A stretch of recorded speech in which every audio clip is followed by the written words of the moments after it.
Hello, Sunshine. I'm Alexi, Lalas, and welcome to the State of the Union podcast, where we look at the beautiful game on and off the field through the lens of red, white, and blue-colored glasses. This episode, we'll be talking MLS's 28th season is upon us this week. A legit title race, or races over there in Europe. NBA All-Star farce, a packed WOSO weekend, MLS jersey porn, and so much more. But first, joining me, as always, my friend, my colleague, my guiding light, David Mosse, a soccer savant and a Fox Soccer researcher and writer extraordinaire. Mosse, how you doing on this Monday, February 20th in the year 2023? I am doing well on this holiday. It's kind of empty here in the Fox lot at Pico. It's empty everywhere in Los Angeles right now. Many of the schools are out on break right now. Obviously, President's Day, so it was it was magical driving in the city of Angels today. So happy President's Day, and thank you to all of our presidents that have served us, most of them very well. Read or see anything interesting here over the weekend? As you know, I am a big fan of that Formula One reality show, Drive to Survive. Yes. A new season of that is dropping on Netflix this week. And lots of other sports have tried to create their equivalent to that. There was a tennis one that was released recently called Breakpoint, which I thought was pretty good, but not great. Last week, a golf one came out on Netflix called Full Swing.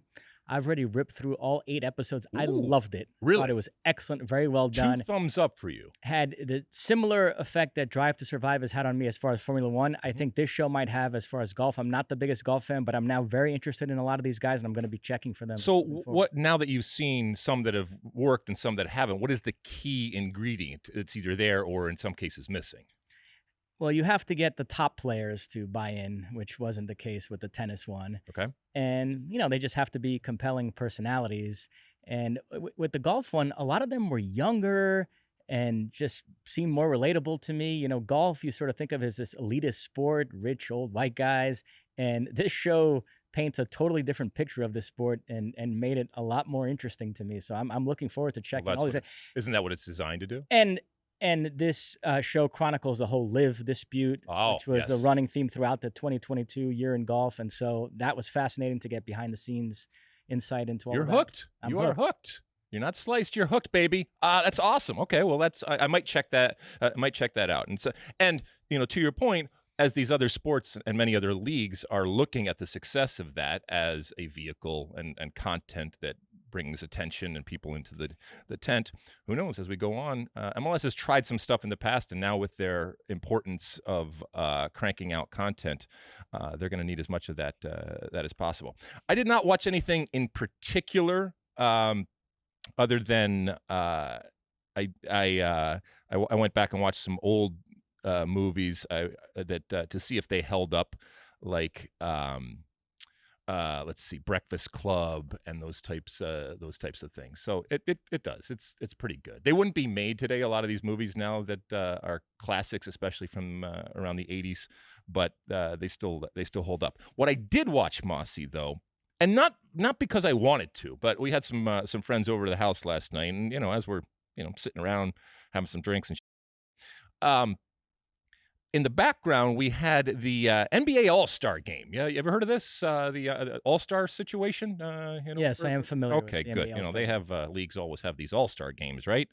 And so the NBA All-Star game was happening. Now, I am not a big NBA fan. I watch it every once in a while, but I know what a basketball game looks like. I grew up.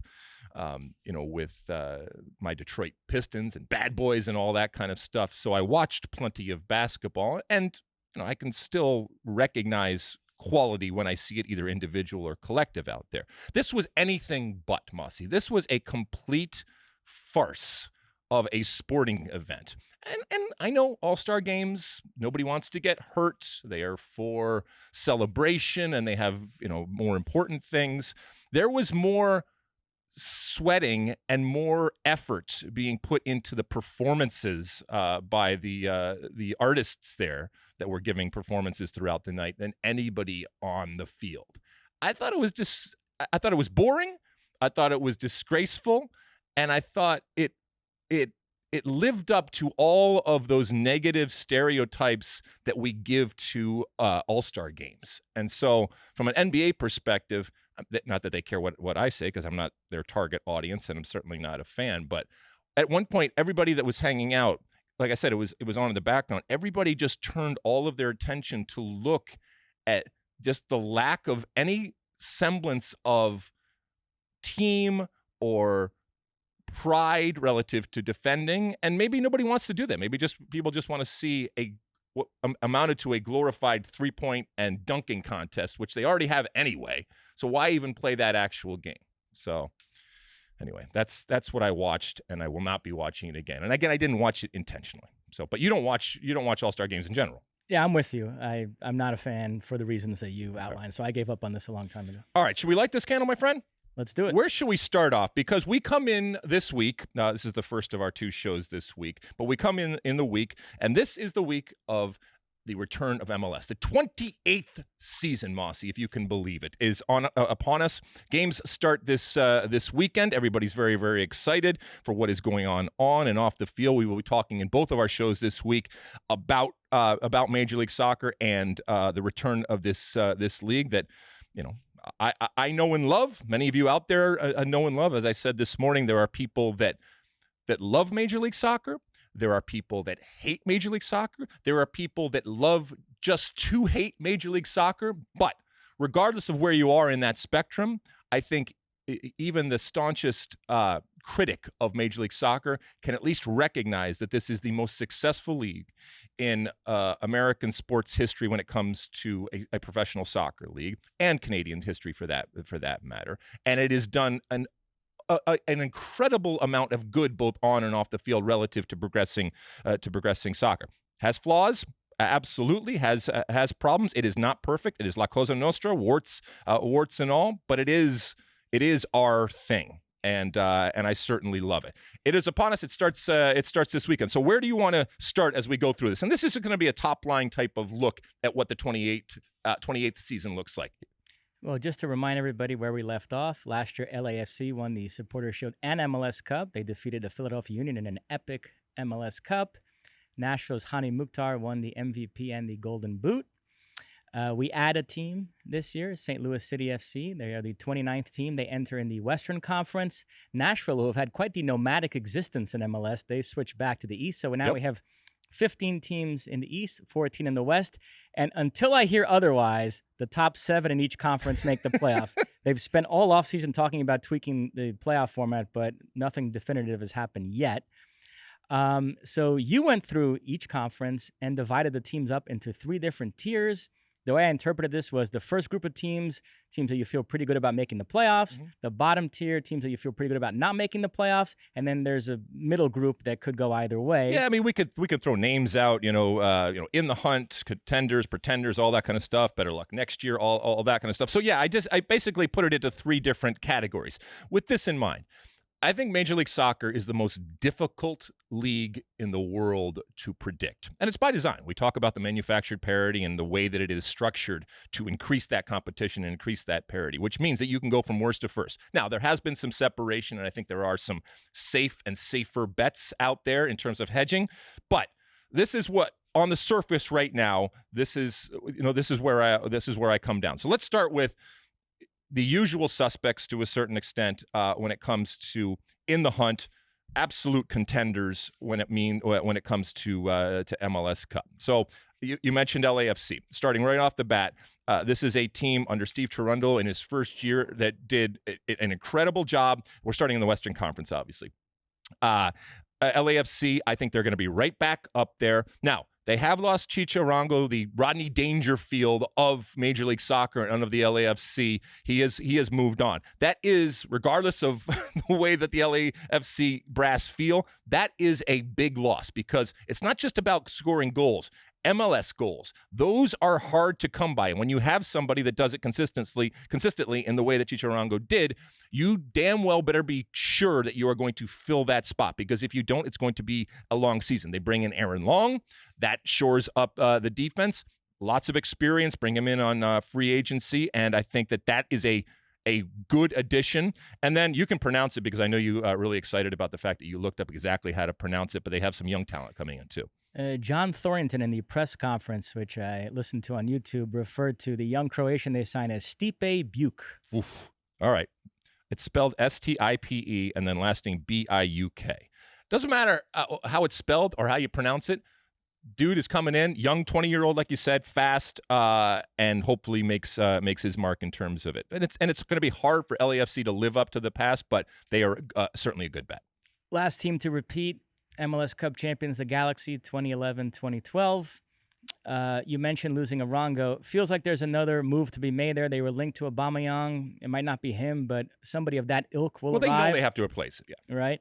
But I'm also curious to see if guys like Cifuentes and Palacios stay the whole year. There's a thought that they might leave in the summer. Yeah. So this roster feels like a work in progress. We'll see how... There are a bunch of those. There are a bunch of works in progress. And because of the unique aspect of when Major League Soccer plays with the summer transfer window coming, fundamentally you can change your team, actually for the better and for the worse, relative to the summer, because teams have to sell at times because they get great offers, and some teams have to go and are able to completely change their fortunes. And keep in mind also, this year they will be stopping, the MLS and Liga MX for the, what are we calling it?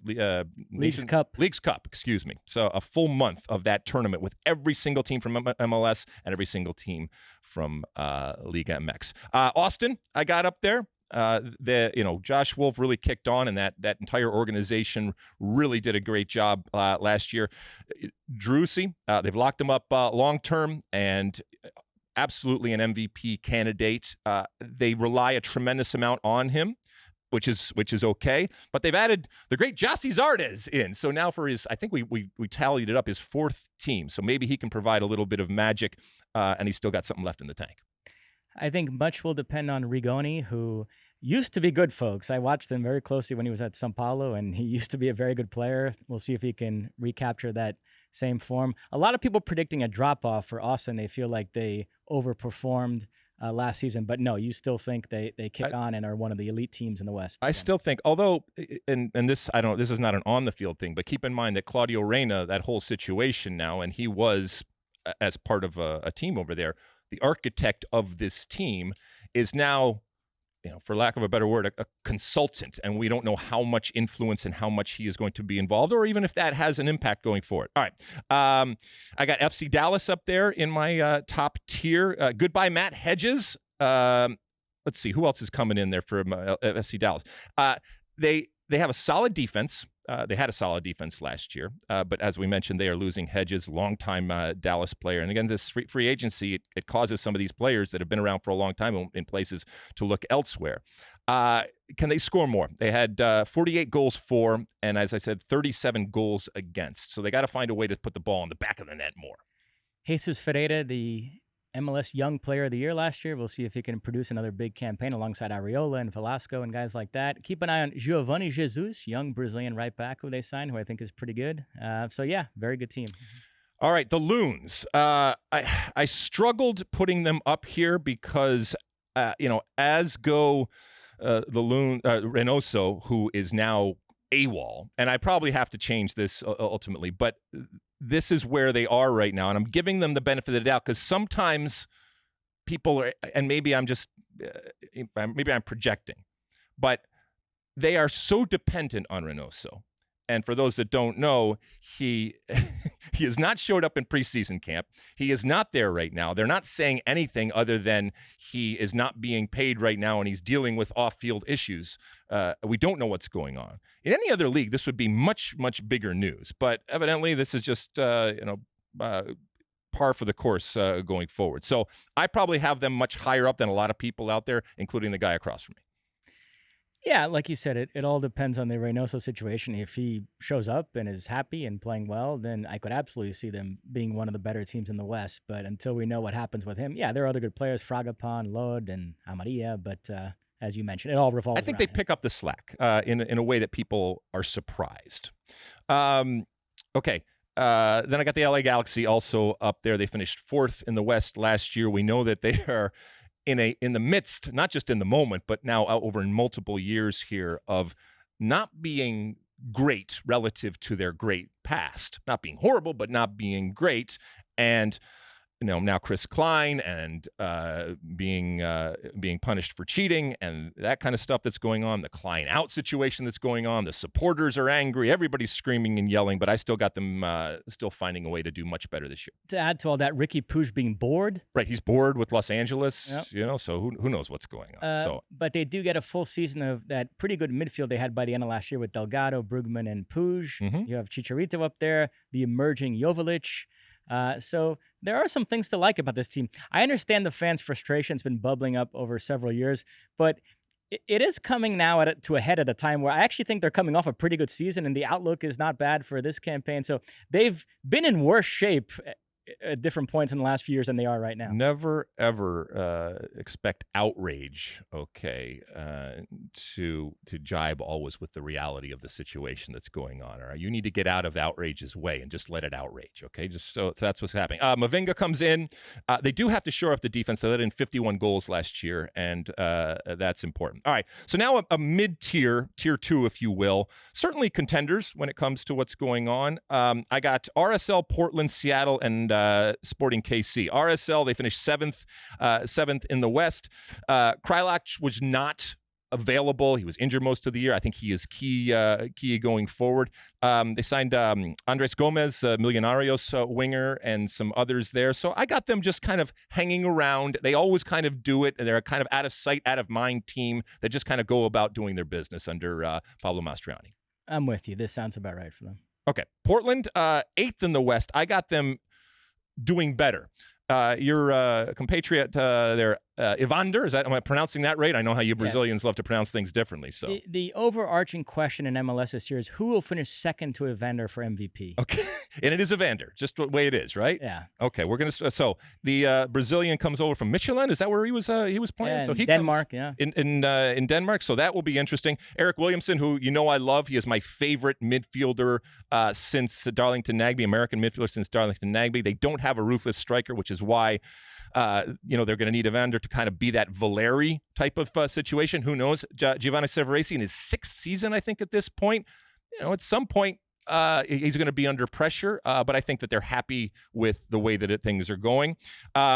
Seattle, after a horrible MLS year, a wonderful international year, winning CCL and having that historic moment, although it didn't last very long in the Club World Cup, but still being able to say that in the modern version of CONCACAF Champions League, they won it, and they were the first MLS team to do it. They finished 11th last year, didn't make the playoffs for the first time, we know. Another one, Hebert. He comes over from NYCFC, and they're looking to him to provide the goal-scoring punch that they need up top. To circle back to Portland for 1 second, all jokes aside, I am super high on Evander. This deal went down when we were in Qatar covering the World Cup. I remember talking to John Strong about it during one of our dinners together. I think he could have a Luka Zelarayan type impact for Portland. He's a player who's been doing very well in Denmark and was linked to some pretty big European clubs. He's only 24, so this was a nice pull by MLS. So I think he really boosts Portland. Seattle, I don't read anything into their Club World Cup defeat. I think if everybody stays healthy, João Paulo back to his best, they not only make the playoffs, but they become a major contender again. I still think that's one of the best squads in MLS. Okay. And then I am have you talked about SKC? No, go ahead. Take it. Yeah, I'm pretty high on them as well. Remember, they finished the season very strong once they got Agada and Tommy there. We'll see what happens with Polito and Kinda if they can get healthy. I mean, Polito's like a new player, basically, if he can come back, and be okay. They got Tim Liebold, the left back from Hamburg, and Peter Vermes, who we talk about a lot just in the context of American soccer and the national team, and he is and will always be a legend when it comes to what he has meant to the city of Kansas City and what he has meant to the soccer in that. I mean, he's basically been the architect of what Sporting KC has become. But it doesn't make you completely immune to the pressures. And I think this is a big year. I think he has to have, like you said, a comeback, and I think he will. Should we go on? Sure. All right. So then we get to the bottom. Now, there's nothing that says that these teams can't do well, and you can at me and send me horrible things. And by the way, if you'd want to, feel free, use that hashtag Ask Alexi or send us a message at 657-549-2297 on our State of the Union podcast hotline if you want to yell about these opinions. And that's all they are. They're just opinions, and they could absolutely be wrong. And if you want to laminate them and put them up on the board, feel free. I'd expect some compensation or at least some recognition if I'm being used to motivate your team. Okay. Vancouver finished 9th in the West. The only thing, I mean, look, what's the most interesting thing that's happened with Vancouver over the course of the last 10 years, right? I don't know. Alphonso Davies. Okay. That's the most interesting thing. And maybe, Vanni Sartini admitting that he's a socialist or something like that. Those are the interesting things that are happening. But, they're trying to get back to a situation where people actually care, where they are relevant, and obviously where they are good. And they're adding some players. Let's see, Matias Laborda, the defender, Sergio Cordova, the forward. Anything on the Whitecaps there? I like Cubas, the midfielder. I think he's actually one of the better holding midfielders in the league. So, but yeah, pretty nondescript team. I agree. All right. Colorado, do you have any faith in the Colorado Rapids? 10th in the West. So long, José Zardes, as we mentioned. Hello. They've added Kevin Cabral. It would be the most Galaxy thing ever if he becomes this clinical finisher and wins the Golden Boot. I mean, this is, by the way, this is Robin Fraser's 5th season. I do think that seat will get hotter, even though it is historically a team that doesn't make changes and doesn't have a lot of pressure. And so I think he will be under the hot seat and pressure to have them do well. Houston hasn't been good in a while. 13th in the West. Yet another coaching change to Ben Olsen. We'll see if the Olsen era is able to produce better results. Hector Herrera showed up last year, evidently. But Ben's going to have to make sure that he is firing on all cylinders. Ivan Franco from an attacking midfielder from Paraguay comes in to help. Any hope when it comes to Houston? Ben Olsen, who famously took a shot at you in a TMZ interview years ago. Remember when you crapped on the Wayne Rooney signing? He was DC United coach then. Right. I like this Sebastian Ferreira. Okay. I think he's a pretty good player up front. We'll see if Hector Herrera can improve. But I don't see too much going on there for Houston. I think where you have them is correct. Okay. San Jose, they finished 14th last, so they are also in the bottom. It's San Jose. And, having said that, Luchi Gonzalez. So that era, another new coach comes in now. Keep in mind that although he was named last year, he finished off with the national team and Greg Berhalter's staff, now comes and full-time with the San Jose Earthquakes, and I'm sure he was dealing with it. 69 goals against last year. Carlos Guerreza comes in at defensive midfield. I think that's an experienced player to come in to help hopefully shore up that defense, but they got to find ways to not let in goals. We'll see if they can hold on to Cade Cowell the whole year. He's already getting linked to a host of European clubs. He's probably going to play for the U.S. in the Under-20 World Cup, which is going to raise his profile even more. But speaking of U.S. youth teams, this Cruz Medina is playing for the Under-17 team right now. More on that later on the podcast.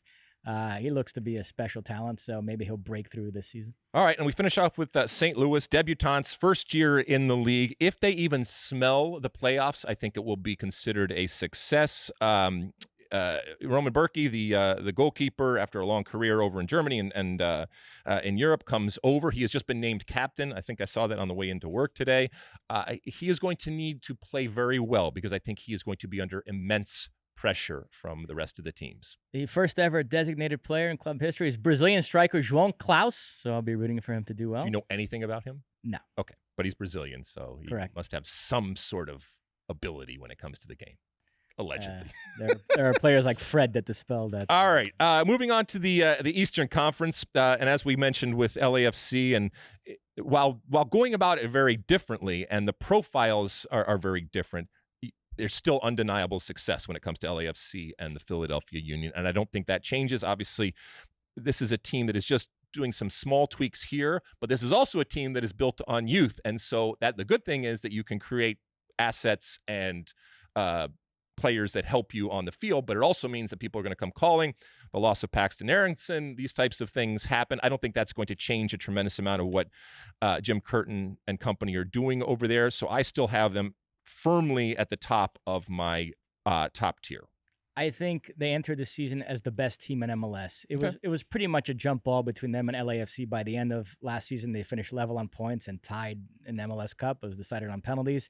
And with LAFC losing Arango, Vela a year older. While I don't think Philadelphia miss a beat, all their key players are back and in their primes, Great or even defense, younger and entering great, their primes. arguably the best goalkeeper in the league. Gazdag, Carranza leading the attack, Martinez in the midfield, the emerging Jack McGlynn, everybody back in the defense, Glesnes, Elliott, Wagner, Blake in goal. They are loaded. They are, not to give this away, they are my pick to win MLS Cup. Okay. And so I love this team. And they got, as I said, they're just picking and choosing some different possible tweaks, and maybe it's just some different looks. Joaquin Torres coming down from Montreal, the 24-year-old Argentine, 5'5". Maybe he gives them a different look, a Maxi Morales-esque type of look when it comes to playing. Who knows? Nashville SC, I have them in my top tier.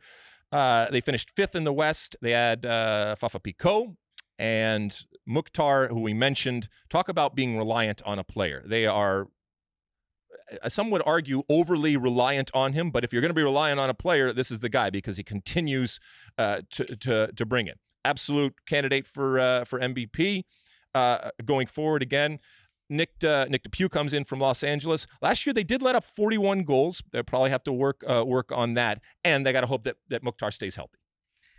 Yeah, all rest on his shoulders. But yeah, I have no reason to doubt Nashville's ability to make the playoffs. They've shown that every season since they've entered MLS. All right, so here's a controversial one. NYCFC, I do have them in my top tier. This is, without a doubt, I think we can all agree, an NYCFC that is in massive transition. And this goes back to what you said earlier.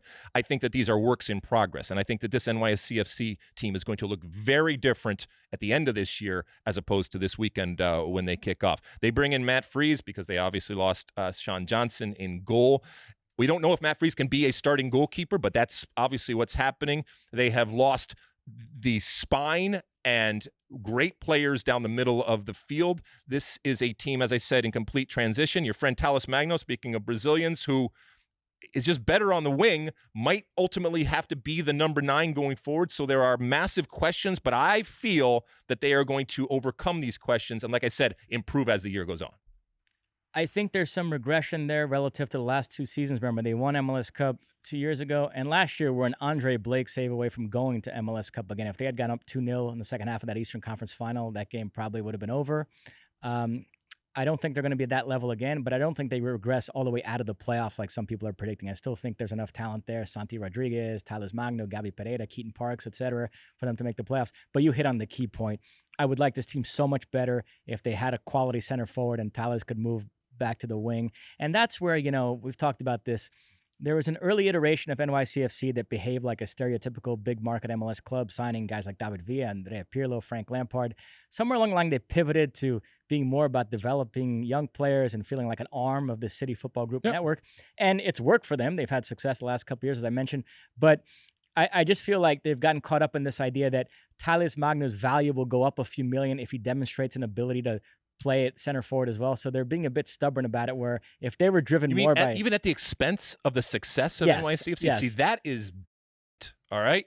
That is what is... If that is the case, I don't necessarily think it is the case, but if that is the case, that is dereliction of duty. That is absolutely ridiculous. I think the driving impetus behind some of their moves now is no longer just putting the absolute best team on the field that can go out and win MLS Cup. It's more this larger view of player development and who they can sell on. And so I do think that's starting to... That's not what I'm saying. Player development is all fine, but if it's at the expense of your team that you are selling tickets to, that you are selling to a nation and to the New York metropolitan area, then be honest about it. You would agree, though, if their only goal was to put out the best possible team to go out and win MLS Cup this year, they would go out and sign a center forward and move Thales. Which I think they will do ultimately. I'm not having a go with them, as they say, for what you're suggesting, because you're just suggesting it now. But I don't put it past them. Right. Okay. All right. So Columbus finished 8th. Cucho and Zelarayan under for Nancy, who comes down from Montreal. And look, Columbus recognized, whether they're right or not remains to be seen, that Nancy is an incredible talent. They hired from within in terms of within MLS, and that doesn't always necessarily happen, especially after someone gets let go. So this is going to be interesting. Christian Ramirez comes in. Maybe he catches fire, but plenty of talent out there, and we'll see if Nancy completely changes the way that they play for the better, or he just kind of pushes it along and does some smaller tweaks going forward. And it's going to take some time. Yeah, no, this team is underachieved by missing the playoffs the last couple of years. You look at that squad on paper, and they should not be missing the playoffs. And now they get a full season of Cucho. Zelarayan is still brilliant. And the best coaching hire, Nancy was one of the top 2 or 3 coaches in the league last season. So I think he'll do well there. Yeah, I think this is a playoff team this year. Okay, Cincinnati. Well, they came good last year, and it was fun to see, especially after their incredible history of failure. They finished 5th in the East. They add 20-year-old Marco Angulo. I have them, like I said, in my top tier. They scored a lot, and they let up a lot of goals. Mosquera comes over from Wolves. Maybe that helps, but I think that they find it more difficult, but I don't necessarily think that they regress. What do you think? Keep an eye on the Brenner situation. Yeah. He was dead set on leaving in this window, and he's very disappointed. You think he's going to sulk? You think he's going to mope? I think he might sulk. Pat Noonan more or less acknowledged that. He said, yeah. Typical Brazilian. Okay. No, it is, yeah. I mean, he's a guy who I don't think has wanted to be in MLS for this long. And he was using it as a platform, and that platform has not sprung from it yet. He had a terrific season last season, but I think he was motivated by trying to play well so he could get a move. And then Nottingham Forest expressed some interest. It never materialized. So now Pat Noonan is openly saying we're going to try to sell him in the summer because that's what he wants. And so he's going to try to convey to Brenner that he needs to play well the next few months in order to facilitate a move. But as you say, with Brazilians, you never know. He might sulk, and it could derail the whole thing. But no, if his head's screwed on straight and he plays well, then that's maybe the best attack in the league with him and Vasquez and Acosta. So they could pick up where they left off last season and be very good again. All right, let's move on to Tier 2 in the Eastern Conference. I got our friends Orlando, the Purple People Eaters over there. 7th, they finished last year in the East. They add Martin Ojeda. Let's see, the Argentine winger. Facundo Torres was wonderful last year. I hope that he takes even another step going forward.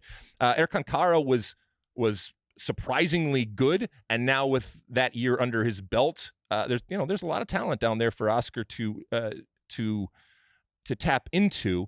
But I almost think they underachieved a little bit last year, and so I'm looking for them to bump up a little bit. I like this team. Ojeda's a player I've read about a lot the last couple of years because Brazilian clubs have been trying to get him, so that's another nice pull by MLS. They've got a nice South American thing going there in midfield and attack with Ojeda and Facundo Torres and Mauricio Pereira and Cesar Araujo. And so that's a lot of talent for Oscar Pareja to work with. So I think this is a playoff team again this season. All right, Red Bulls, I think they're in contention. The loss of Aaron Long that we mentioned, that's a big loss in terms of experience on the back line, and a guy that was there forever. They bring in striker Dante Van Zier, I think it is, 24 years old, from Belgium, and they will put all of their hopes on him to score the goals up top, and Corey Burke comes in too. Also kept young Brazilian Elias.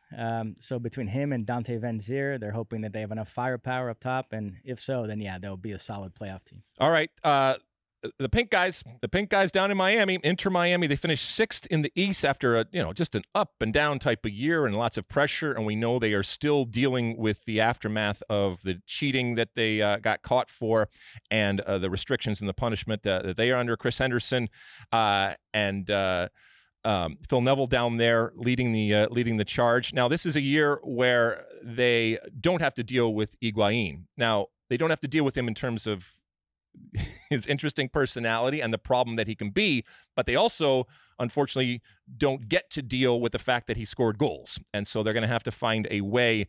I think they addition by subtraction here when it comes to Higuaín. I think that there's a lot of people, while they might love him and think he's a wonderful player and everything like that, I do think that he sucked out a lot of air and energy, and I think that they will be excited going forward without him. Interesting. Yeah, we'll see how much Joseph has left in the tank, whether he can form a nice pairing there with Campana. And, there might be another shooter drop here, a certain Argentine who you might have heard of. He just won a World Cup. But let's assume no Messi for the purposes of this conversation, because that's a weird thing to hedge on. No. Joseph Martinez is the story coming in. Can he rekindle the fire? Can he be motivated by coming to Miami and score goals in the way that we have seen in the past? And, Campana, who had a breakout season last year, keep in mind they let in 56 goals as a team. And so they're all fine and well to talk about Joseph Martinez scoring goals, but they're going to also have to shore up the back line. Yep. Okay, Montreal, second in the East. We just mentioned Wilfried Nancy, no longer there. Okay, so what do I have for Montreal? The Losada era, brand new coach again within the league. He comes up there, and Montreal obviously saw something in him that not only DC didn't see, but the way that it ended for Hernan Losada in DC was not pretty. So maybe up there in the Great White North, he can find a way to regain. It'll be interesting to see if some of the criticisms in terms of the way that he treated players, the way that he treated staff, the very strict rules and regimens that he wanted his team to follow, both on and off the field, how much of that he continues to implement, or how much of he says, well, that wasn't good. Also, last year, with the loss of Mihailovic, they're going to have to find a way to fix that, although Aaron Herrera comes over from RSL, and that's a big pickup. Yeah, a lot of people predicting a big drop-off for this team, losing Nancy and Mihailovic, so we'll see. Okay, all right. I still got him there. And then you mentioned José Martinez leaving Atlanta. I expect a bounce back from Atlanta, and keep in mind that this is now under the era of Garth Lagaway. José Martinez gone. Miles Robinson comes back into the mix, and that's kind of like adding a brand new player with his injury, and it was horrible for not just him and Atlanta, but also for the U.S. men's national team. And then you can't go wrong signing a Greek, right? Georgios Giacomakis. All right, there we go. The 28-year-old comes over from Celtic in attack, and he had a lot of suitors out there, and Atlanta ultimately won for Georgios. Anything on Atlanta, Mosse? I mentioned Inter Miami potentially signing an Argentine World Cup winner. Atlanta already have one in Thiago Almada. Yes, they do. He was the MLS newcomer of the year last year. So hopefully he pushes on as even better this year. And they could use a bounce-back campaign from Luis Araujo, who by the end of last season was a disaster. But we know he's a talented player, and we'll see what he can do. Okay, so now we go to the third tier. And again, as a reminder, this could all change, and this is just one man's opinion. So I got Toronto in there, and I'm kind of being a little harsh here in terms of the money that they spend. And that just because you spend money doesn't mean necessarily going to be good. But I think that they are going to come good, and they have spent a lot of money, including on some major DPs. But they also brought in some real quality talent in the form of Sean Johnson in goal and Matt Hedges. I watched their preseason game this past weekend, and you can't glean too much from a preseason game. But I think I'm probably being a little bit unfair in keeping them down there, but given what happened last year, finishing 13th in the East, I'm still going to keep them there, and they're going to have to prove it to me. Also, Victor Vasquez, I think, is a pretty good pickup, and you get a full season of Insigne and Bernadeschi, second year under Bob Bradley. Yeah, I don't know. There's a lot of talent there, but people aren't as high on this team as I thought they would be. They feel like a borderline playoff team to me. They're going to be right on the bubble. Yeah. And, the locker room's important, and guys making a boatload of money, and if they're not performing, and you got Michael Bradley in there, and it's up to Bob Bradley to make sure that he deals with all of those personalities. New England, my friends, the Revolution up there, finished 10th in the East under Bruce Arena. They continue on under Bruce Arena. They add Bobby Wood, Dave Romney, and Latif Blessing coming over. They potentially have the best goalkeeper in the league in Jordi Petrovic. Who knows how long he's going to be here. He's another one that's looking as this temporary platform from which to spring to bigger and better things. And Latif Blessing, I think, is a solid pickup, but I still don't have them. Not for lack of talent, but I just don't have them coalescing in the way that they should. And, there's another legend in terms of Bruce Arena. If this doesn't go well again next year, that could be problematic, although he might have a long-term type of position when it comes to New England with a possible stadium and all that kind of stuff. Also, Bobby Wood they added. Yep. You've still got guys like Carlos Gil and Gustavo Bo. Sure. Dylan Borrero I like. So there's some pedigree there. But yeah, for whatever reason, I don't see this as a playoff team. I'm with you. All right.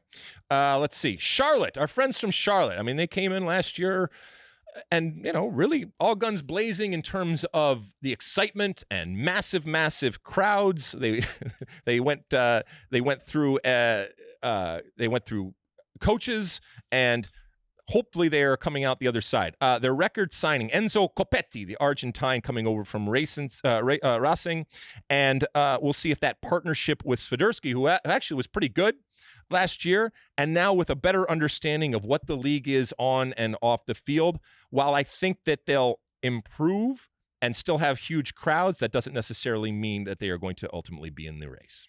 They also signed that young Serbian who really impressed in the friendly against the U.S., Nikola Petkovic, I believe is his name. Okay. So that's one to keep an eye on as well. Yeah, interesting. Could they make an Austin FC year 2 like leap? I don't know. That might be asking a lot, but it's happened though. Yeah, it's okay. happened. All right, our friends DC United, some OGs, if you will, when it comes to Major League Soccer. They continue on under Wayne Rooney, and I do think it matters in terms of the aspirations that Wayne Rooney. We talked about platforms for other players. I do think that Wayne Rooney has aspirations to do some other things. Now, how much a European job is going to look at his performance with DC United, I don't know. But he's Wayne Rooney. And for better or worse, the play of his team and the success or the failure is going to fall on his soldiers. Goodbye to Bill Hamid and 12 other players. So this is a complete overhaul. And that's what I think Wayne Rooney needed to do. But just because you do that doesn't mean that it changes their fortunes. I still don't have them challenging when it comes to the East. Christian Benteke, now with a better understanding of what the league is, and Matthias Klitsch come in. So there's some talent and there is some experience, but I just don't think it's enough. I don't think so either. Okay. Chicago, what do you got for them? I mean, you were so, verbose when it comes to DC United. I didn't know if you had something better for Chicago. No, I honestly, I think DC and Chicago are two of the pretty nondescript teams in the league. Shaqiri, another season, we'll see what he can bring them. But I don't think either of these teams were finishing out on or make much. And don't sell me tickets on the fact that you sold Gaga Slonina and John Duran. I mean that's great. They passed through and they're no longer there. They're no longer have the ability to help you on the field. It's all fine and well from your financial perspective and from a development perspective, but that doesn't win games. And that's what Chicago needs to do. And that's what Ezra Hendrickson has to figure out right now. They're bringing in a defender, Arnaud Sakwa. I don't know if I'm pronouncing that right, from Montpellier. 31 years old.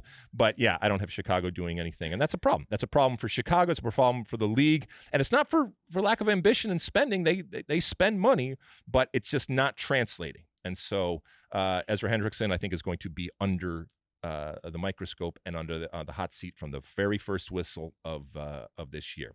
All right, that is our Eastern Conference. We did the West, we did the East. You can agree, you can disagree, and as I said, it will change as we go through. But right now, that's where I have them. And again, as I said before, I think this is the most difficult league to predict. Anything before we take a break here, Mosse? Reminder, I will be at the Rose Bowl this upcoming weekend. If anybody recognizes me and wants to buy me a beer, I will gladly accept it. You need to go early, my friend, okay? Because it is going to be an absolute mess at the Rose Bowl this weekend as LAFC and LA Galaxy take on each other in the first game. Last time we checked, they were over 70,000 tickets sold. So it's always a mess, but it's going to be in particular a mess here. So definitely give yourself some time.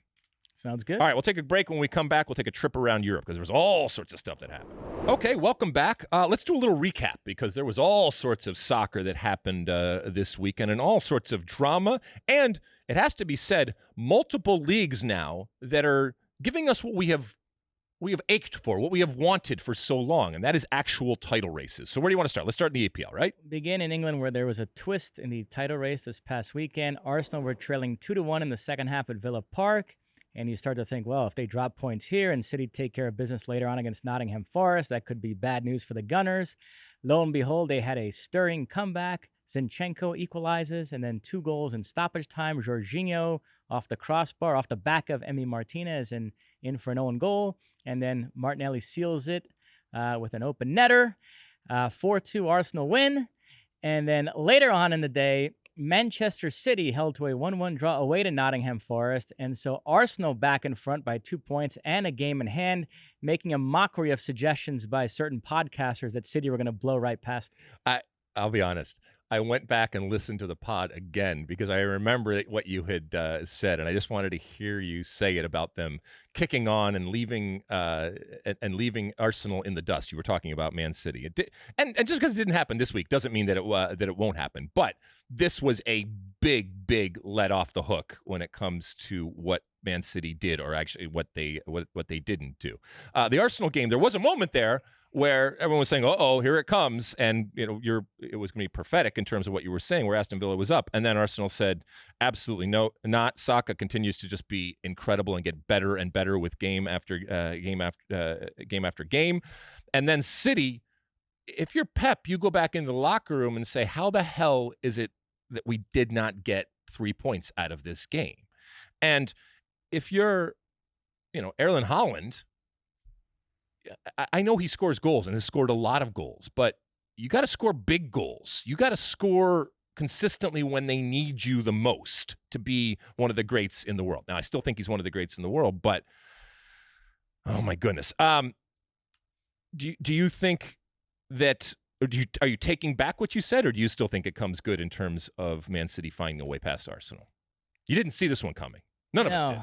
I'm starting to wonder if City this season might not be their usual selves. And really? Yeah. So if I had to bet, I still think what I said is going to happen will happen, but I'm not 100% confident on the City team holding up their end of the bargain there. Okay, so now we've talked about Arsenal and Man City, but Manchester United is the big story here, isn't it? Yeah, the big question is, to what degree is this a 3-team race now? Because Manchester United won again, 3-0 over Leicester. 2 more goals for Marcus Rashford, who is just unbelievable right now. 5 points now separate Arsenal, Manchester City, and Manchester United. You mentioned Rashford. Let me give you a question here. If you right today, okay, everybody healthy, and where they are today, would you rather have Rashford, Haaland, or Mbappe? Wow. Well, Mbappe for sure above the other two. Oh, really? Yeah. You still think that he's a better player? Yeah. Because there's a lot of people that are arguing that right now that Rashford is the best attacking player in the world right now. I mean, on current form, but I'd still, in any scenario, take Mbappe. Okay. All right. But Rashford versus Haaland is definitely a conversation. Really? Yeah. No, it's not.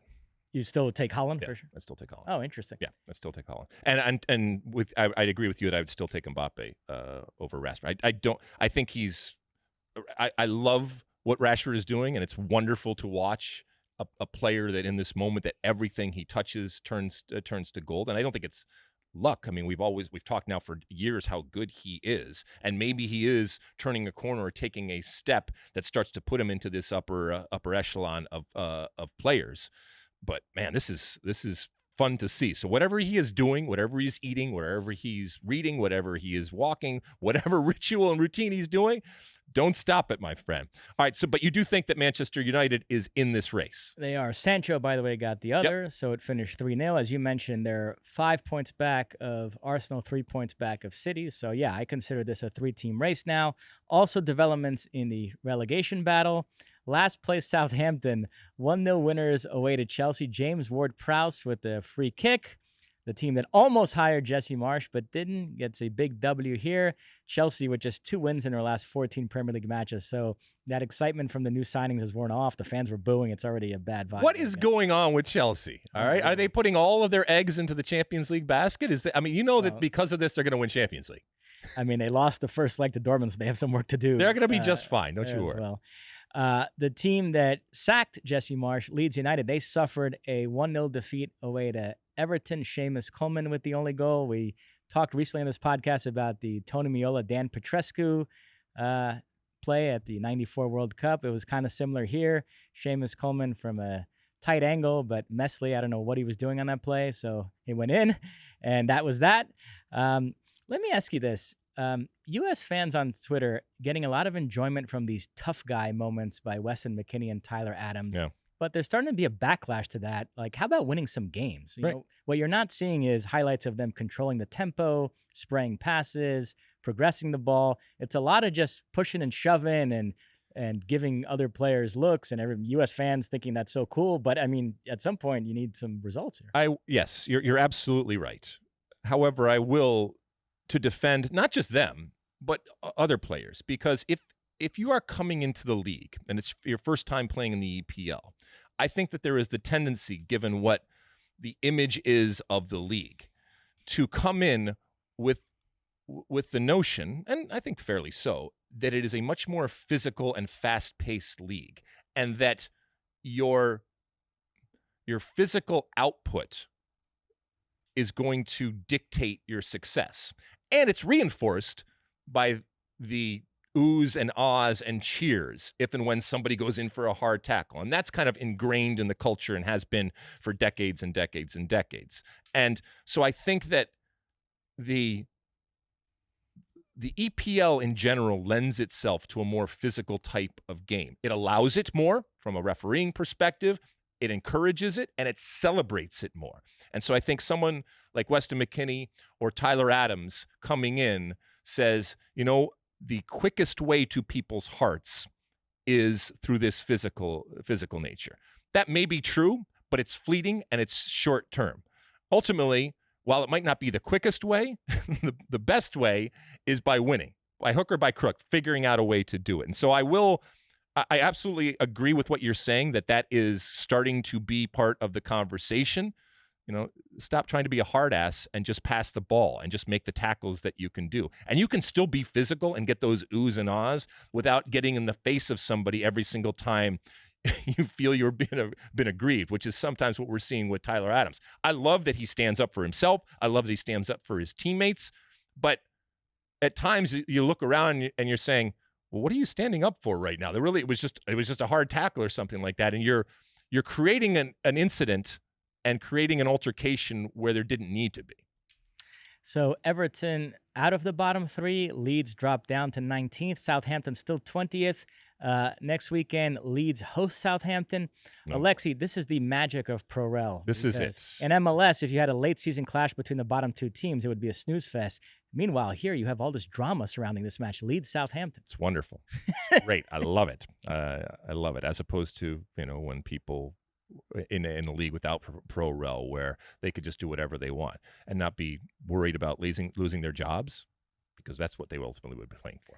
But I get it. Finally, and I'll watch it. Finally, some developments in the top four race. Liverpool, they go to St. James Park, 2-0 win away to Newcastle, snapping Newcastle's 17-match Premier League unbeaten run. Both goals in the first half. Nunez set up by Alexander-Arnold. Gakpo set up by Salah. 2 straight wins for the Reds. Tottenham leapfrog Newcastle for 4th this weekend. And Liverpool not that far behind. They have some games in hand, so I think they're going to insert themselves into that top 4 race as well. Yeah, Liverpool at 22 games at 35 points. So still 7 points back from that 4th position, which Spurs are in right now. But they'd have to go on a run.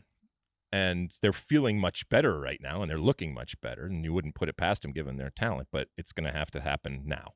To add insult to injury for Newcastle, starting goalkeeper Nick Pope sent off in the first half. That means he's suspended for the League Cup final next weekend. What was he doing? The backup, Dubravka, is a player who they loaned to Manchester United at the start of the season. He played in the League Cup for them, and then Newcastle recalled him, but he's now cup-tied for that match against, ironically enough, Manchester United. And so it looks like it's going to have to be Loris Karius, who's a name that I'm going to evoke in a few minutes when we talk Liverpool Real Madrid Champions League history. He is the 3rd stringer there, so everybody assumes he's now next man up, and he's going to end up starting that League Cup final, Newcastle, Manchester United at Wembley next weekend. So he had the second string goalie had already played in the tournament, so right. That's why he was correct. This wasn't one of those BS contractual things where they don't allow you to play against your team. I don't like that. So that's it in England. Okay. We switch gears to Germany, and let me just say this. Okay. Bayern Munich have been very good over the years, but they've also benefited from the flakiness of some of their competitors in the Bundesliga. And we had an all-time demonstration of that this weekend because Bayern Munich lose to Borussia Mönchengladbach on Saturday. Upamecano was sent off in the opening minutes. They had to play most of the match down a man. They suffered a 3-2 defeat.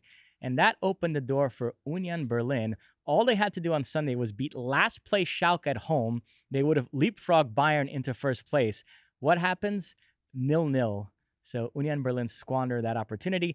However, the good news is Borussia Dortmund, and I know I'm whipping through the games quickly here. Sean Sullivan's hair is probably on fire right there. Borussia Dortmund took care of their business, 4-1 home win over Hertha Berlin. Adeyemi, Malen, Royce, Brandt with the goals.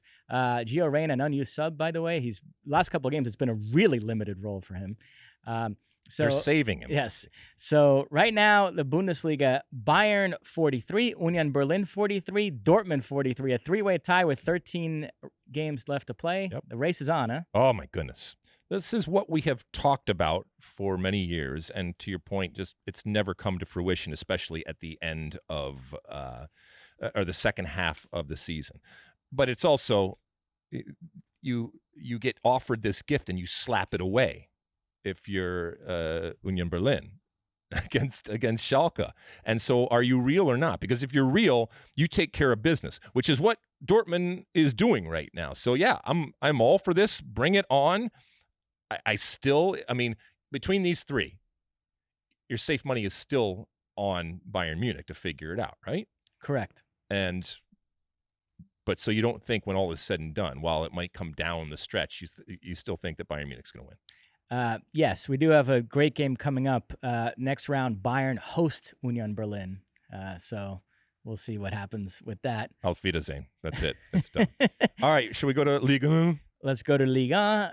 PSG involved in a crazy game. They hosted Lille. They jumped out to a 2-0 lead, early goals by Mbappe and Neymar. Then Lille scored 3 unanswered to take a 3-2 lead. PSG were staring at their 4th straight defeat in all competitions, but Mbappe equalized in the 87th minute, and Lionel Messi with a free kick winner deep in stoppage time, 4-3 victory for PSG. Marseille, incidentally, took care of their business. They beat Toulouse, so the gap is still 5. Next weekend, Marseille hosts PSG, the game of the season in Ligue 1. Looking to cut into that deficit. All right. Well, first off, just seeing Messi do what he does, it never gets old, and they certainly needed him. But there are problems. Neymar hurt? Is that what's going on now? The bad news here: Neymar injured his ankle early in the second half, got stretchered off. Early reports out 3 to 4 weeks, which would take him out of that second leg against Bayern Munich. Ooh. I will say, I know Neymar fanboys won't want to hear this. That might be a blessing for PSG. Wow. You'd still like to have him as an option on the bench, but I do think the thing to do in that game for PSG is play Messi and Mbappe up front and actually put out a proper midfield and try to have some control of that game, which is something they failed to do in that first leg. Well, I don't think they're forcing Messi into the lineup, or just with No. I'm sorry, Neymar into the lineup? Yeah, I don't think playing away to Bayern is a game to play all 3 of those guys up front. Okay. Oh, okay. So I think if you take Neymar out of the equation, it actually lends itself to a more properly balanced lineup. Remember, they're only down a goal, so it's not like crazy kitchen sink time. They just need to play a good, solid match and have Mbappe and Messi have a moment or two, and they could take it. So, you know what I mean? Playing all 3 of them away to Bayern, that could have been a recipe for disaster. They might be unbalanced. Bayern could exploit that. So okay. All right. We'll see. All right. La Liga? La Liga, both Real Madrid and Barcelona victorious. Real Madrid 2-0 away to Osasuna. Benzema sat out with an injury. The goals courtesy of Valverde and Asensio. They brought on Real Madrid this young Uruguayan striker, Álvaro Rodriguez, who just started in the South American U20s. And he assisted Vinicius for a goal that was called back for a millimetric offsides. And then he assisted Asensio for a goal that counted that sealed the victory. So they might have found something here because they've suffered all season from not having a suitable backup for Benzema whenever he's out. They've had to play Rodrigo as a false 9. He's had some good games in that role, but I don't love him there. And so we'll see if this kid, Álvaro Rodriguez, can give them a lift. But the bad news for Real Madrid, Barcelona took care of their business. Change the equation. 2-0 home win over Cadiz. Sergio Roberto and Robert Lewandowski with the goals, so the gap stays 8. Okay. And Serie A? And then finally, Serie A, Napoli continued to roll. 2-0 win away to Sassuolo. Who else but Kvaratskhelia and Osimhen with the goals? One bonus score, not in the rundown. AC Milan, 1-0 away win over Silvio Berlusconi-owned Monza. The lone goal courtesy of Brazilian Junior Messias. Why do I bring this up? I mistakenly said on our last podcast that Junior Messias missed a header against Tottenham that would have made it 2-0. It was actually the young defender Chow who missed that. That's been bugging me for 5 days, so I wanted to correct that on this podcast. All right. You got it, right? Yep, that's that for the domestic action. We have 4 more Champions League round of 16 first legs to look forward to this week. The big one on Tuesday, Liverpool will host Real Madrid. A lot of recent history between these two clubs, all of it in Real Madrid's favor. They defeated Liverpool in the 2018 and 2022 Champions League finals. 2018 was in Kiev. You might recall Sergio Ramos injuring Mo Salah, Gareth Bale coming off the bench, scoring the bicycle, Loris Karius having a shocker in goal. And then last year, 1-0 Real Madrid in Paris. Vinicius with the only goal. Our colleagues Keith Costigan and Zach Kenworthy in attendance. They witnessed the whole Michigas with Liverpool fans, which UEFA recently apologized for, took the blame on it. Real Madrid also prevailed in the 2021 quarterfinals, eliminating Liverpool there. So recent history, all in Real Madrid's favor. They are the reigning champions. What do you think? Liverpool playing better of late, though? Yeah, I still would go with Real Madrid. I mean, yeah, I'm going with Real Madrid. Also on Tuesday, Eintracht Frankfurt will host Napoli in the first leg of their tie. Frankfurt, sneaky good team. They won the Europa League last season, got out of their Champions League group in this campaign. They're 6th in the Bundesliga. They have the emerging Rando Colomwani leading their attack, but they come up against this Napoli juggernaut, probably been the best team in Europe this season. So what do you think? Relative to Napoli, how many of these players get picked off here going forward? I mean, so is this a team that can survive and continue on? Because, while Napoli is certainly a storied club and is going to win Serie A and be in Champions League and do all that kind of stuff, people are going to come calling when you have these types of players that are doing these things. Yeah, the big two, Osimhen and Kvaratskhelia, I think, are going to get picked off. I was already listening to a podcast on Marca about Kvaratskhelia talking about Real Madrid and Barcelona tracking him. And so with that level of club comes in and offers enough money, I don't see how you keep it. Osimhen feels like a guy ticketed for the Premier League. Some Chelsea, Manchester United type club will offer big money for him. So. Okay. They are arguably the best team in Europe. Yeah. And playing with a confidence and, like you said, a fearlessness that should scare everybody, including Frankfurt. And so I think Napoli, not a problem. On Wednesday, Leipzig will host Manchester City. Sean Sullivan put in the run on the corporate sellout bowl. I guess he's turned off by the whole Red Bull thing, and we know about City's problems. So Sean Sullivan taking a principled stance here. He's out on this matchup. Okay. Well, you should, go into the background of every owner out there and weed through it. I'm sure there's some things that we could find. I will say, I expect City to advance, but Leipzig can be frisky. A lot of firepower. Andres Silva, Timo Werner, and Nkunku, Zobalai, Forsberg. Also, they've got Vardiol anchoring the back line, who impresses so much with Croatia at the World Cup. So him and Holland is a fun matchup. So I'm actually looking forward to this game. And I think, I think City have to do something. I think Pep has to do something here, because you've already stated that you're not as confident and comfortable with this City team right now, and they might just be gliding, or this might be as good as it gets. And if this is as good as it gets, then that's not good enough. I still think they find a way, past Leipzig. Also on Wednesday, Inter hosts Porto, first leg of their tie. I like this Inter team. I know Napoli have overshadowed everybody else in Serie A this season, but they're in second place. They got out of a Champions League group that had Bayern and Barcelona in it. Lukaku, Lautaro, Mkhitaryan, Çalhanoğlu. There's Barella. There's plenty of talent there. I like Inter to advance in this tie against Porto. Okay. All right. Anything else? That's it for on the field stuff. We had some really sad news in European football. Christian Atsu, we found out, passed away in that horrible earthquake, Turkey and Syria. Atsu, a Ghanaian international, played for the likes of Newcastle.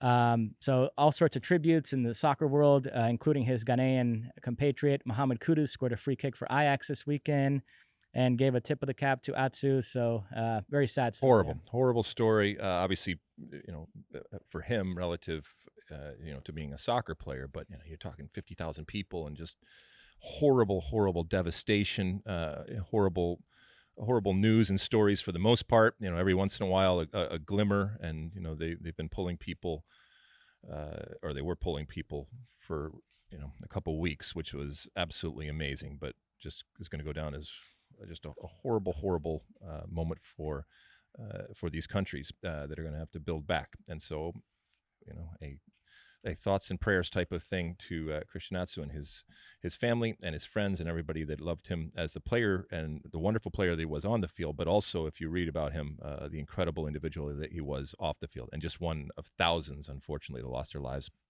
in the devastating earthquakes. That is it. All right, we'll take another break. When we come back, it's time for Ask Alexi.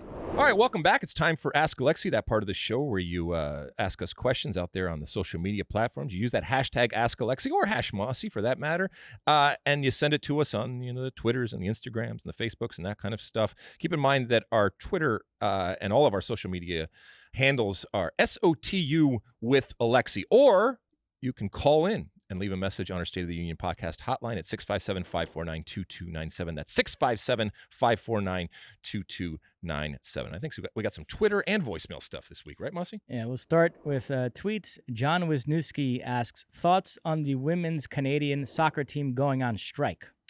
Okay, so I spent a lot of this weekend, by the way, doing deep dives into women's soccer. So there was a lot of women's soccer on the field that I was looking at. I mean, She Believes Cup, as we've talked about, the Arnold Clark Cup, Revelations Cup, Tournée de France, and the Women's World Cup playoffs that are going on, which is important because the winner of what now is going to be the Portugal versus Cameroon game, the winner will be in the U.S.'s group come the World Cup this summer. Those three finalists now are Portugal versus Cameroon, Chile versus Haiti, and Paraguay versus Panama. And those three teams will then come out and be the final three teams that qualify for the World Cup.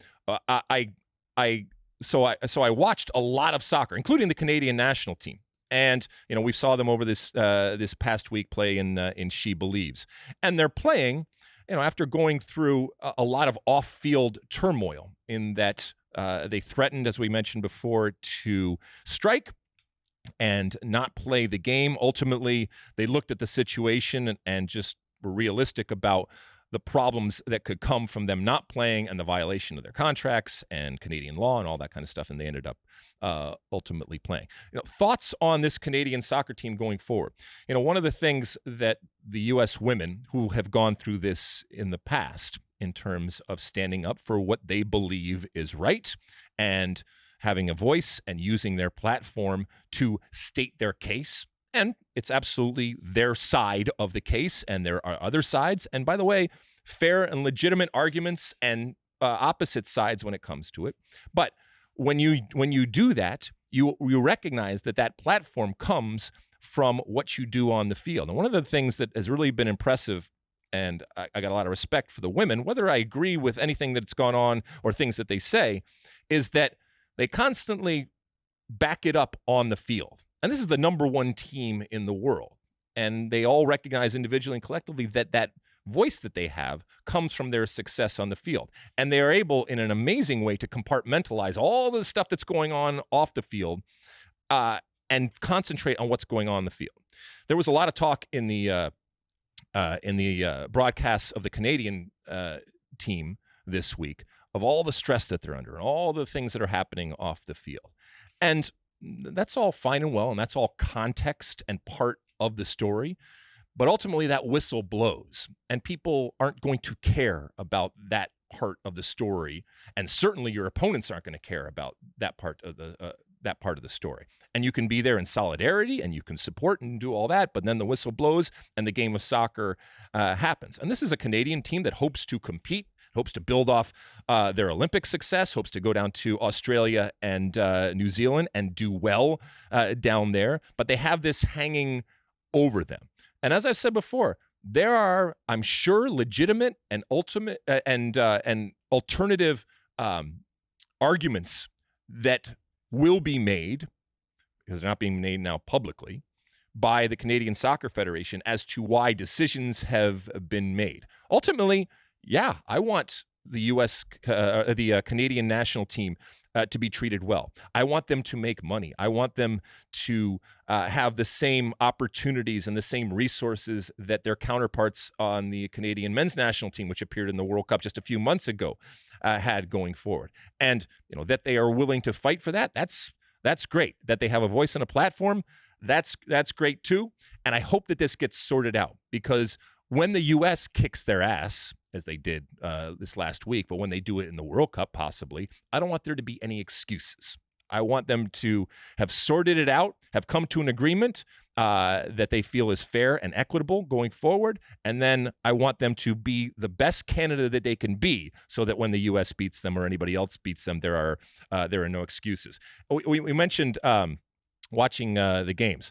Shout out to the U.S. women's national team, which is blazing through this She Believes Cup. Another win over Japan. We mentioned the win over Canada. Two very different teams in the way that they play. Mal Swanson is incredible, formerly Mount Pew. She just keeps scoring, and that's a good thing for Vlatko Andonovski. There are still plenty of questions when it comes to this U.S.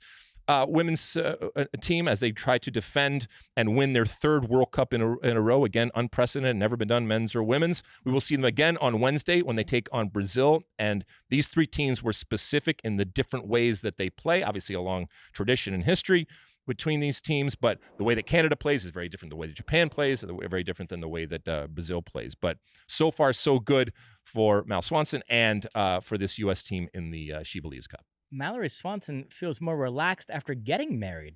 Right, exactly. Is that how it works? That's exactly how it works, my friend. Wait till the first show that we do after your nuptials. You're going to be at a whole nother level. If you can believe it, you're going to be even better than you already are.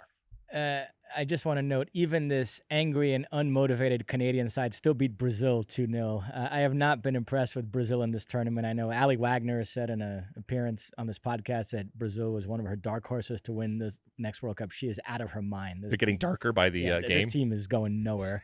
And the U.S. will, as you mentioned, will close out the She Believes Cup against Brazil in Frisco, Texas on Wednesday.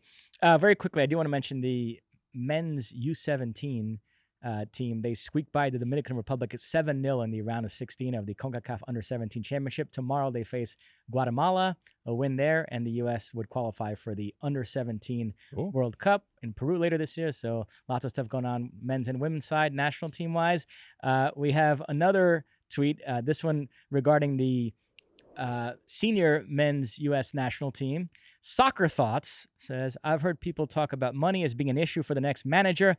How about we just don't fill those other positions, meaning sporting director and general manager, and just give all the money to José Mourinho? Okay, I've heard this about breaking the bank. I've heard this question and this opinion that because 2026 is such a big moment, that the United States Soccer Federation should do whatever it takes to get the best possible coach. Now, keep in mind that when you're talking about Mourinho's and these types of coaches, I mean, you're talking into 8 figures at times in terms of what they are making. And that's not even close to what the U.S. is going to pay. And also keep in mind that the United States Soccer Federation, while they want to do well in 2026 and they recognize the opportunity and the platform that 2026 is, they also have a responsibility to post-2026. And I think sometimes this gets lost in the constant conversation where the U.S. men's national team and the U.S. women's national team take up so much of the oxygen. And I understand why. They are the focal points, and they are the massive generators of revenue for the United States Soccer Federation. But the United States Soccer Federation is so much more than just the U.S. men's national team and the U.S. women's national team. And so they do have a fiduciary responsibility to be responsible in terms of what they do. And I don't think that spending the $10 million or whatever it ends up being is necessarily what you need to do going forward. Because keep in mind, again, every single dollar that you spend on a José Mourinho or something like that is a dollar taken away from all of the other programs. And this gets back to also the U.S. women's and men's national team. And while they don't like to talk about it and they don't like to recognize it publicly for understandable reasons, and I was in their position too, and I wouldn't want to either, when they are getting their money and getting theirs, which is what they ultimately are fighting for, they are again taking money away from other programs and other things that the United States Soccer Federation is responsible for, all of their membership and all of their programs. And so bankrupting or making irresponsible financial decisions on the United States Soccer Federation's part in order to go and sign someone like José Mourinho, I don't think that that's responsible. I don't think that that is the right thing to do. And I'm not saying that you don't push it. I'm not saying that 2026 isn't an important event. But I think what's going to also happen here in the future, we're going to come to find out how much money the U.S. women's national team and the U.S. men's national team are making going forward. And there's going to be a lot of questions as to was this responsible from a fiscal perspective? Was this fiduciary responsibility that you have the right thing to do, or ultimately the easiest thing to do? And what other things are now being hurt in the Federation because of the money that you are giving now to the men and the women, and potentially going forward, to answer your question here, a manager where you're going into 8 figures. But even you've acknowledged you're not sure what the general manager does in the situation. Yeah. So let's say they had an amount budgeted for a manager and then an amount budgeted for a general manager, and they could get the ideal manager in place. Would you be willing to say, hey, let's just scrap the general manager and just pool that money together and just use it to hire the best manager possible? Well, so what ended up happening was Ernie Stewart went to this position above everyone, okay, so they could pay him what they needed to pay him. And he oversaw both the men's and women's program. Kate Margraf as the GM over for the women, and then Brian McBride over this as the GM for the men's. What's going to probably happen here is they're just going to separate the two. And Kate Margraf will be responsible for the women, and insert this person over here, whether it's a sporting director or a GM. And so there will be this separation. But still, now who is overseeing them in terms of what Ernie Stewart has done? But yes, it doesn't, but that doesn't change the numbers. I understand your larger point. No matter what they're paying, it's not even going to come close to the $10 million or whatever that José Mourinho is used to making. So yeah, I don't think that you break the bank and in doing so put yourself into that type of debt simply to sign José Mourinho for 2026. All right, moving on. We have a voicemail, and based on the description, the rundown, this is a topic that I don't think I'm going to want to discuss, but let's take a listen anyway. Hey guys, this is Luke from Denver. I actually have a question for Mosse. Mosse, as a Brazilian fan, I know we're 9 years removed, but I want to know your initial reaction to the Brazil versus Germany match in the 2014 World Cup, and how you feel now about it. So you guys love the podcast so much, and appreciate everything you do. Peace. All right. Okay. My goodness. Well, you were there in Brazil covering that World Cup for ESPN, correct? Yes, I certainly was. So give people a little idea that maybe don't remember it. Germany defeated Brazil 7-1 in the World Cup semifinals at the Mineirão. And I will tell you the honest to God truth. I hated that Brazil team. I didn't like it going into the World Cup. I didn't think it was that good. And then certainly when you take Thiago Silva and Neymar off of it, because remember, Neymar got injured in the quarterfinals against Colombia, and Thiago Silva got a yellow card in that game and was suspended for the semifinals. I was even more pessimistic. And then Scolari made one of the all-time ridiculous lineup choices, starting this guy Bernard in that game. And so I swear on the life of my parents, when I saw the team sheet that day, I thought to myself, we are going to get smashed. Now, I thought 3 or 4-0, right, a quote-unquote normal scoreline, so it was even worse than I expected. But I was at least mentally prepared. It wasn't like I sat down and watched that game thinking, hey, we're going to win this one. Like, I was horribly pessimistic about that game. So it actually softened the blow a little bit.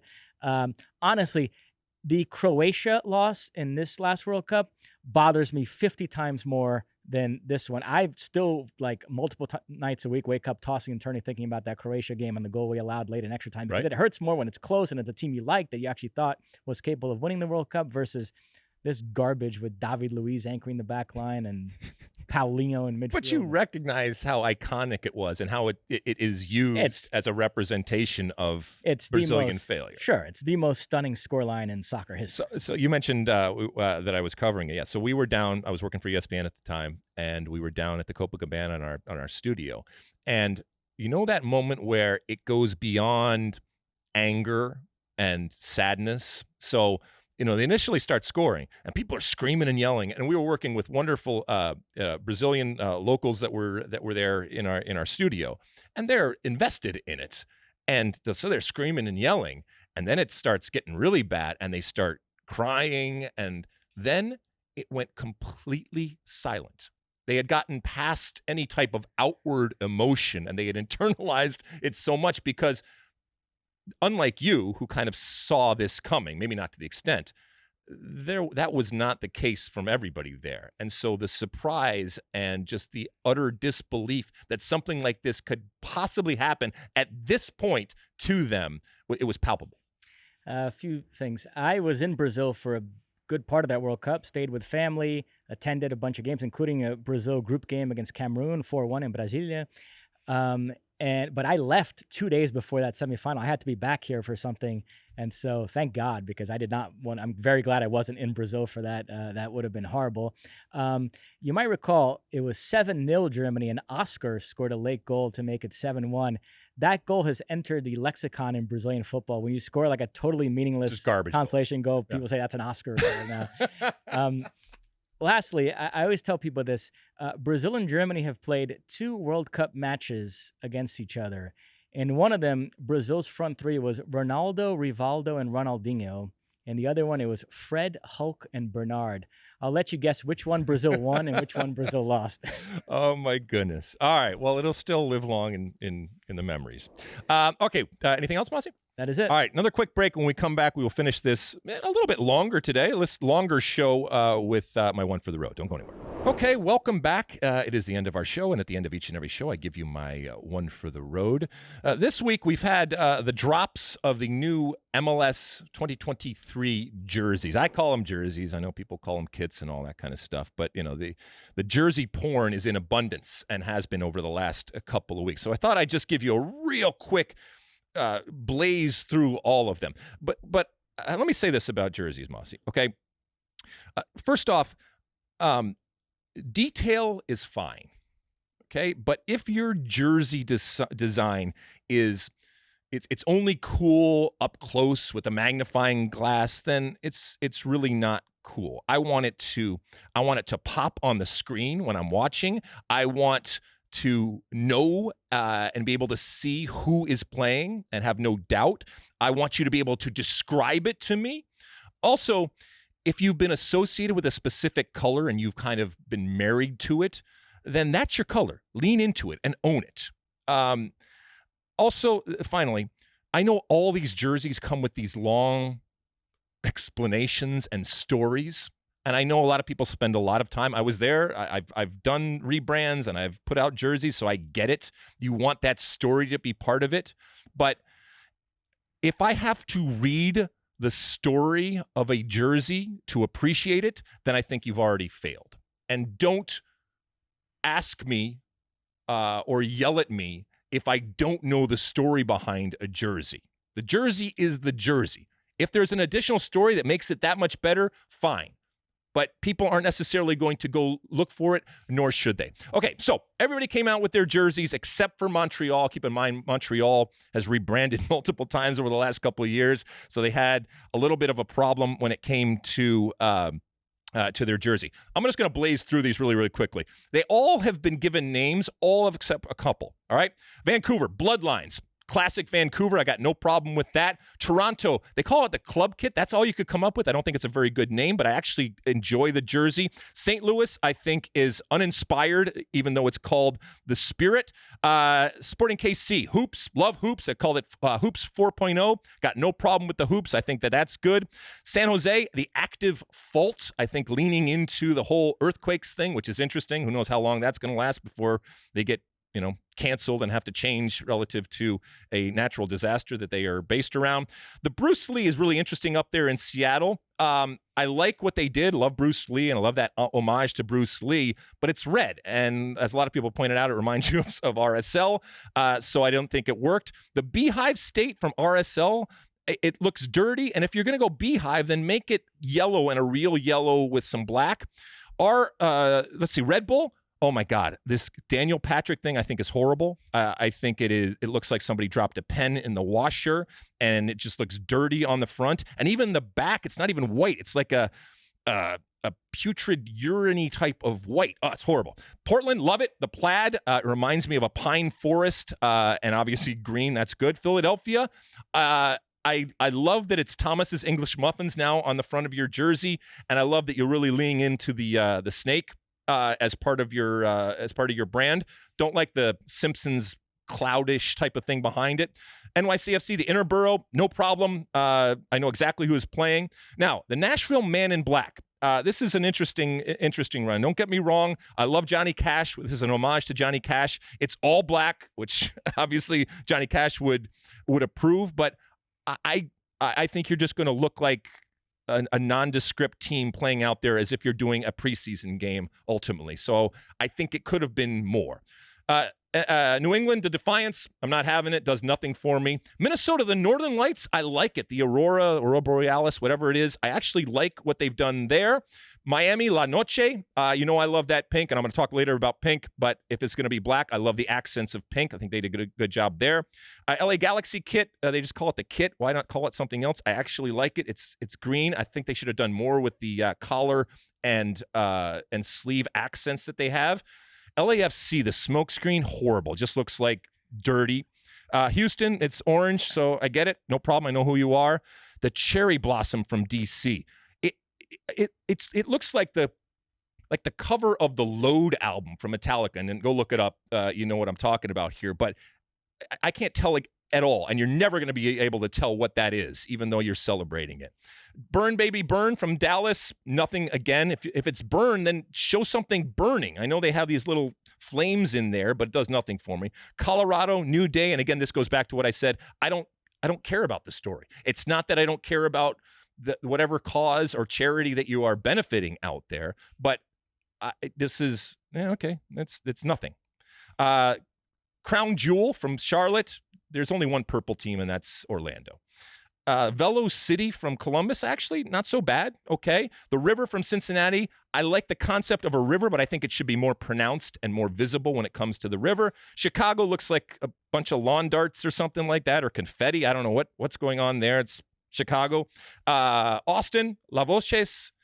I dig it. I like that one. Atlanta, classic. The 17s, it's just a classic. It's an homage. That's what I think of when I think of Atlanta, and it's undeniable what Atlanta is. So I'm loving that. And then the wall from Orlando, purple. You are purple. You own purple, and I love that you owned it there. In totality, I thought they did a good job. And there's a lot of really interesting and good jerseys out there that I think people are like. A lot of these are third jerseys, so there's plenty of others out there. And it's all done by Adidas, and sometimes the cookie cutter problem arises when you have somebody doing all of them, but I think that they've given them the opportunity to make them their own. I think they've given the opportunity in a good sense to make it something that is what people want to buy and is distinctive for their club. And this is just, again, one man's opinion. I will finish it up with this. I love collars. Mosse. I love collars in jerseys, okay? Do you remember laughter? Does anybody remember laughter? Does anybody remember collars in jerseys? They don't do that a whole lot. I don't know if you remember even before then the lace-up types of things in front. I think that looks a whole lot more classic, and I like that. So what we thought was I would give you my 5 all-time jerseys out there, and there's so many jerseys. And again, just my opinion here, but I said, all right, I'm going to come up with my 5 best. So coming in at number 5 would be, and I just mentioned it, is Atlanta, the 2018 Atlanta. You remember we talked about Joseph Martinez, classic Miguel Almirón running around here. If you can see on our screen here, I know exactly who it is. I thought they branded perfectly when they came into the league. I think that they are a wonderful case study in how to do it right, and I love it. I love it. I love it. I love it. I also mentioned collars, and I mentioned the fact that I love pink. I just love the color pink. So coming in at number 4 is the 2022 Miami jersey. There's Mr. Higuaín running around. Collar, check. I'm in. Pink, check. Although, I will say this, Inter Miami, you need to lean in more. It needs to be pinker. This is not even as pink as it should be. I'm happy that you're pink. I'm happy that you own pink, but it has to be even pinker as far as I'm concerned. But still a classic look, so that's my number 4. Number 3, this was a throwback, and I just love it. 2014 Portland. Again, there is a collar. There is a lace-up in front, but it looked wonderful. That's Darlington Nagbe running around there. This was a third kit, and again, this was a throwback type of thing, and I just wish that they would use this every single year. And I understand the business around third kits. I don't yell at me. I get it. I understand why it's done. I understand why you deviate from your colors to make it unique, to make people buy it. I understand all that. Number 2, coming in, and these are I am biased when it comes to these last two. The 2007 Los Angeles Galaxy, that midseason rebrand with David Beckham coming in. Again, there's a collar, and I just thought it was clean. I thought it was a dramatic departure from what the Galaxy was, but I think it set the Galaxy apart. And a lot of people actually like the blue version, which would be the away version of that with yellow highlights, which really popped. This is the white version that has become iconic because of the association with David Beckham, and I was involved in that whole process. And so, yeah, like I said, I'm biased. And then number one, I'm going all the way back to 1996. Yours truly, the New England Revolution. I mean, that says America, Mosse. That says I'm American. I love America, and give me as much red, white, and blue and flag as you possibly can on one shirt right there. So these are my top five here. I know people out there have different opinions. Let me know. Mosse, that was a long rant there on a lot of jerseys there. Anything that you'd like to say? Yeah, for those just listening, I'm still here. Do you have anything else to say? I just want to compliment our graphics people. They're They awesome. crushed it today. They are awesome. They are awesome. It's the lovely Kiara and also a guy named Danny DeVito, believe it or not, works at Fox, and he's been instrumental in getting all these graphics for the podcast. They are wonderful, and they turn them around real quickly. And as we mentioned, from a production standpoint, the visual aspect of this podcast is becoming more and more important. We are here in the studio. I know a lot of people listen, but there's a lot of people also that actually watch. And so the aspects that we can bring in and the content that we can bring in and obviously all of the graphics that we have right now, there's a lot of great men and women that are working very, very hard to make that. And we will continue to add more and more as we go on, because it's just, we can talk all that we want, but it makes us look that much better. Anything before we go, Mosse? That's it. All right. We will, like we said, this is a long one today. We hope you hung out with us all the way through. We will be back again later on in the week. Keep downloading, keep reviewing, keep rating. Certainly send in those questions with the Ask Alexi hashtag on all of the handles out there, SOTU with Alexi, or send in your questions on the State of the Union podcast hotline, 657-549-2297, 657-549-2297. We will talk again later on this week. And until then, and as always, my friends, size the day.